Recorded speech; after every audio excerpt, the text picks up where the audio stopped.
Depois da divulgação dos resultados, a presidente da Petrobras, Graça Foster, disse que a estatal vai manter em 2013 a busca permanente pela paridade com os preços internacionais do petróleo e de derivados, com reajustes inferiores à evolução das cotações internacionais e a necessidade de importar gasolina a preços maiores para suprir o mercado doméstico. A companhia viu seu lucro cair 36% no ano passado.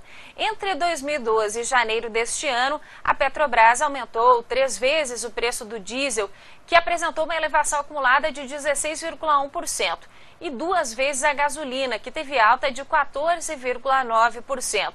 Os percentuais não corrigem a defasagem frente ao mercado externo e os reajustes foram contidos diante do receio do governo quanto à pressão inflacionária. Mas o investidor, é claro, não gostou do resultado da Petrobras e hoje as ações da companhia registraram queda forte. A gente tem na tela as ações preferenciais da Petrobras, que tiveram queda de 0,44%, valendo R$ 17,92, pelo menos até o momento. O mercado fecha a 5,5. E agora as ações ordinárias da companhia, Petri 3, com uma queda muito expressiva, 7,90% de baixa, ação valendo R$ 16,67. Participa conosco hoje aqui do Band News Mercado, Henrique Florentino, da equipe de análise da Um Investimentos. Henrique, seja muito bem-vindo. Por que a diferença é tão grande? Essa é a minha pergunta em relação a ações ordinárias. Por que caíram mais do que as preferenciais? As ações ordinárias caíram bem mais do que as preferenciais, principalmente por causa de uma mudança na política de dividendos da empresa.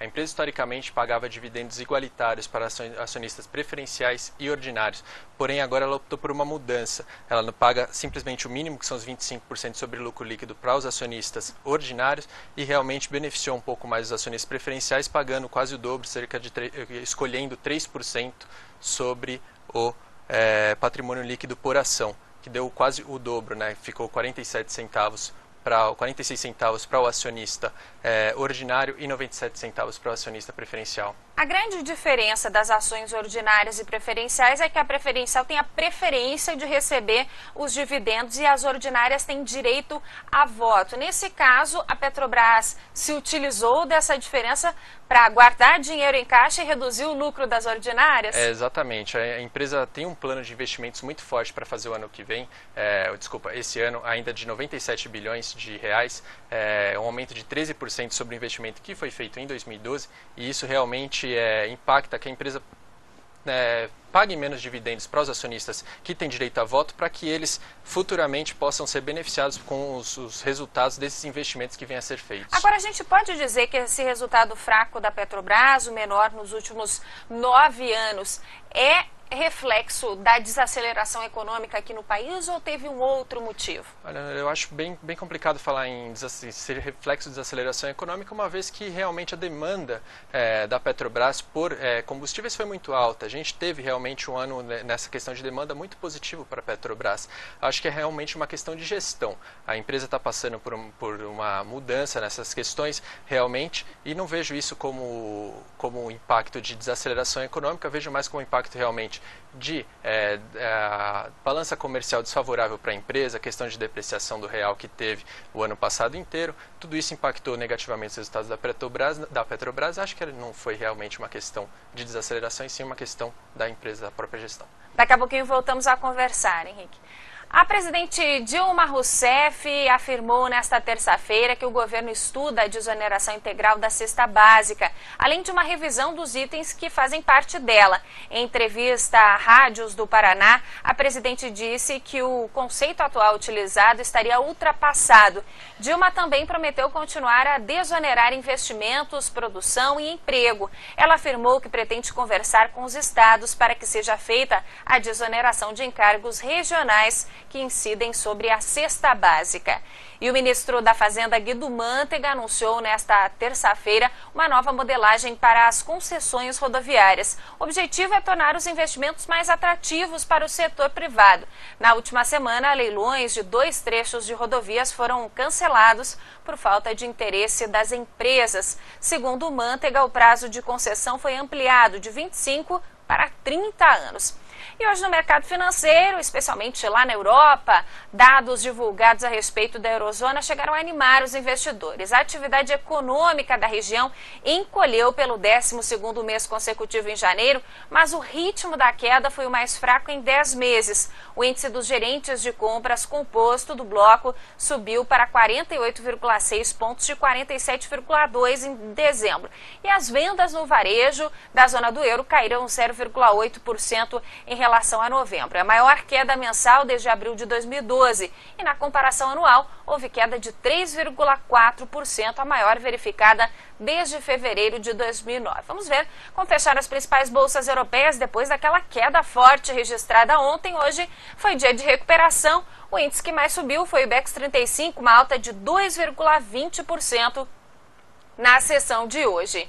E o índice de atividade do setor de serviços dos Estados Unidos, medido pelo Instituto para a Gestão de Oferta, caiu para 55,2 pontos em janeiro, 55,7 em dezembro. Ainda assim, acima de 50 pontos indica expansão desse indicador. E as bolsas dos Estados Unidos, nesse momento, operam em alta. A gente vê aqui o Dow Jones subindo 0,90%, Nasdaq e S&P 500 têm altas ainda mais fortes. A dívida pública federal, que inclui endividamentos interno e externo, aumentou 7,55% em 2012. Alcançou 2 trilhões de reais, segundo informações divulgadas nesta terça-feira pela Secretaria do Tesouro Nacional. O crescimento foi de 141 bilhões de reais em 2011. A dívida havia atingido 1,86 trilhão. De acordo com a Secretaria do Tesouro Nacional, o crescimento da dívida pública no ano passado está relacionado com a apropriação de juros de mais de 207 bilhões de reais. E uma pesquisa da Fundação Getúlio Vargas mostra que a confiança do empresário do comércio ficou estável após 4 altas. O índice de confiança do comércio para o trimestre encerrado em janeiro ficou em 126,1 pontos. Em nota, a FGV ressalta que, apesar da estabilidade, o resultado continua sugerindo um ritmo de atividade entre moderado e forte neste início de ano.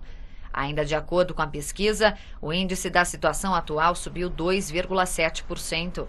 Já o índice de expectativas recuou 2%. A inflação medida pelo IGPDI, o Índice Geral de Preços Disponibilidade Interna, desacelerou para 0,31% em janeiro. Em dezembro, o indicador havia ficado em 0,66%. O IGPDI, calculado pela Fundação Getúlio Vargas, é usado como referência para correções de preços e valores contratuais, sendo o indexador das dívidas dos estados com a União. É também diretamente empregado no cálculo do Produto Interno Bruto e das contas nacionais. E a gente volta a conversar aqui no Band News Mercado com o Henrique Florentino, da equipe de análise da Investimentos. Henrique, a temporada de balanços de empresas está movimentando o mercado, né? Hoje tivemos os dados do Itaú. Vieram melhores do que o esperado? Vieram melhores que o esperado. Os dados do Itaú foi um balanço forte, principalmente na questão de índices qualitativos. A gente tem uma política de controle de custos impactando positivamente os resultados do Itaú. A gente também teve a questão do guidance para 2013, que foi realmente muito positivo, as tarifas e comissões aí entre 11% e 14% de aumento, com certeza foram números bem positivos do Itaú. Agora, o que surpreendeu também foram as provisões, né? O que o banco reserva para a possibilidade de inadimplência. Caiu um pouco, né?